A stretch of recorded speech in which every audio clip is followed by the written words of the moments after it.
বন্ধুরা, আজকে চলে এলাম খাসির মাংস বানাবো। তা খাসির মাংস নিয়েছি আমি, আর এখানে একটা মশলা বানিয়ে নিয়েছি।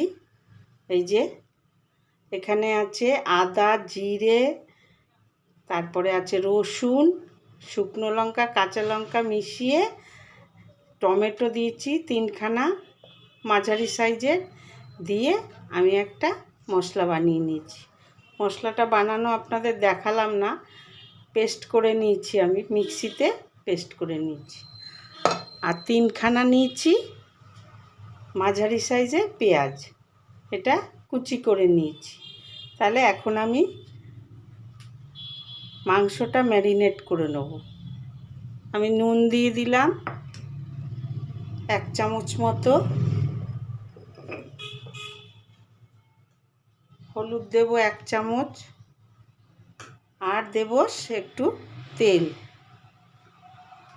দিয়ে এবার মাংসটা খুব ভালো করে মেখে নেব। আমি দই ঠই দেবো না, আমি টমেটো দিয়েই মাংসটা বানাবো।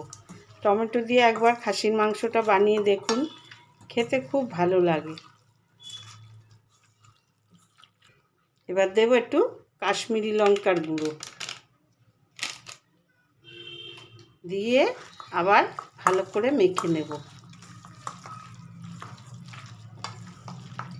খুব ভালো করে মাখিয়ে নিতে হবে, যাতে নুন, হলুদ, তেল, লঙ্কার গুঁড়োটা ভালো করে মাংসের সাথে মিশে যায়। দেখুন আমি খুব ভালো করে মিশিয়ে নিয়েছি। এখন এটাকে ঢেকে রেখে দেব, মশলাটা কষিয়ে নেব। এখন ঢাকনা দিয়ে ঢেকে ওই 10 থেকে 15 মিনিট ঢেকে রেখে দেব। আর ততক্ষণে মশলাটা আমি কষিয়ে নেব। তাহলে ফোড়নে দেব আমি একটা তেজপাতা, একটু জয়িত্রী দেব, আর দেব জিরে আর গোটা গরম মশলা, দিয়ে পেঁয়াজটা দিয়ে দেব। পেঁয়াজটা দিয়ে পেঁয়াজটা একটু ভাজা ভাজা করব, মানে একদম লাল করে ফেলবো না, হালকা ভাজবো।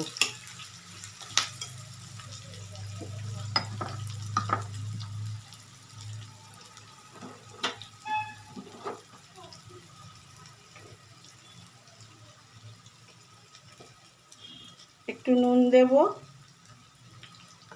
দিয়ে পেঁয়াজটা এখন আমি নাড়াচাড়া করে মিডিয়াম ভেজে নেব।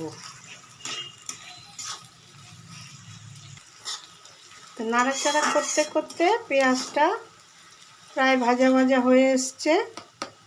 এখন আমি যে মশলাটা করে রেখেছিলাম সেই মশলাটা দিয়ে দেব। সমস্ত মশলাটা দিয়ে দিলাম,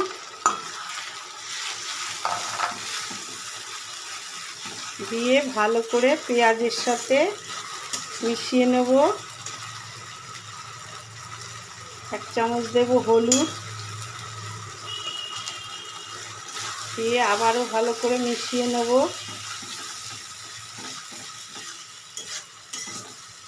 খুব ভালো করে মশলাটা একটু কষিয়ে নেব। আমি গ্যাসটা মিডিয়ামে রেখেছি। এখন মশলাটা অনেকটাই কষে গেছে, দেখুন মশলার কালারটাও চেঞ্জ হয়ে গেছে। আর যেটুকু কষবো আমি মাংসটা দিয়ে কষাবো। তাহলে এবার মাংসটা দিয়ে দিলাম, মাংসটা দিয়ে এবার মশলাটা কষাবো। খুব ভালো করে কষাবো যতক্ষণ না তেল ছাড়ছে। এইভাবে যেভাবে খাসির মাংসটা একবার বানাবেন টমেটো দিয়ে, খেতে খুব ভালো হয়। আপনারা কিভাবে বানান? আমি এইভাবেই খাসির মাংসটা বানাই। এবার দেব 1 চামচ ধনের গুঁড়ো, দিয়ে খুব ভালো করে এটা মিশাবো, কষাবো। ঠিক আছে, যতক্ষণ না মাংস দিয়ে তেল ছাড়বে আমি ততক্ষণ কষাবো। যত কষাবো, রান্নার নিয়মই তরকারি বা মাংস যাই হোক, নিয়মই হচ্ছে যত কষানো যাবে ততই খেতে ভালো হবে। প্রায় আমি 5-10 মিনিট ধরে এই মাংসটা কষিয়ে নেব। বন্ধুরা, কষাতে কষাতে দেখো বন্ধুরা, একদম লাস্ট পর্যায়ে চলে এসেছি। তেল ছেড়ে দিয়েছে, এই যে তেল ছেড়ে দিয়েছে। এখন আমি এর মধ্যে দেব গরম জল, ঠান্ডা জল দেব না।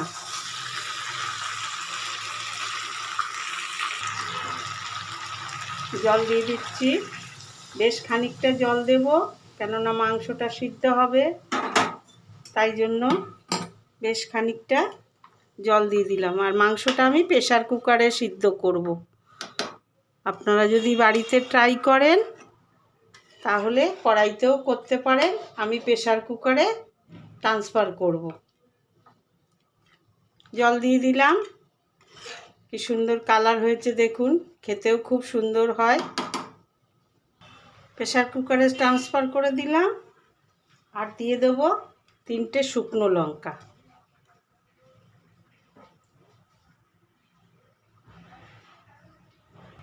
এখন ঢাকনা দিয়ে ঢেকে দেব, আর 2টো সিটি মেরে নেব। তা সিদ্ধ হয়ে গেলে আপনাদের সার্ভ করে দেখাচ্ছি। এখন বন্ধুরা, মাংসটা হয়ে গেছে, দেখুন কত সুন্দর হয়েছে, খেতেও খুব ভালো হয়। তাহলে এইভাবে বানিয়ে নিন।